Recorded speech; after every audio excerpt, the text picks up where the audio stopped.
હાલ પાકિસ્તાનની જેલમાં ભારતના કુલ 198 માછીમારો કેદ છે, જેમાં 24 દીવના છે, 144 ગુજરાતના છે અને 30 મહારાષ્ટ્રના છે, જેને છોડાવવાનો પ્રયાસ દમણ દીવના સાંસદ ઉમેશભાઈ કરી રહ્યા છે. પણ પૂર્વ જિલ્લા પંચાયત સભ્ય મેહુલ કેશવે પ્રશ્નો કર્યા છે સાંસદને, તે આપણે સાંભળીએ. દમણ દીવના સાંસદ શ્રી ઉમેશભાઈ બાબુભાઈ પટેલ નો એક સવાલ પૂછવા માંગુ છું કે થોડાક દિવસ પહેલા તમે દીવમાં ગયા હતા અને ત્યાં તમે પાકિસ્તાનની જેલમાં જે માછીમારો ભાઈઓ જે છે તેમના પરિવારને તમે મળ્યા.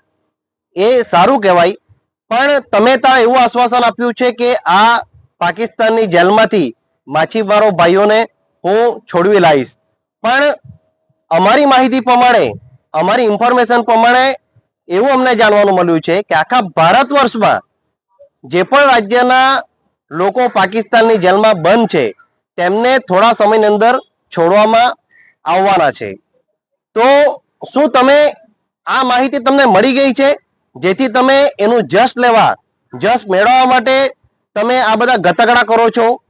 અને ઉમેશભાઈ, એક બીજો પણ સવાલ તમને છે મારો કે આ તો ભૂતપૂર્વમાં હરેક સાંસદ આ મુદ્દો ઉચક્યો છે, પણ એક શંકા એ થાય છે કે માછીમારોની જીવાદોરી, જે બોટ અને બોટમાં લાગેલો સામાન, જે તેમની મશીનરી કે ઝાડ એવું પણ સાથે આવે છે, એ પણ પાકિસ્તાનમાં જપ્ત છે.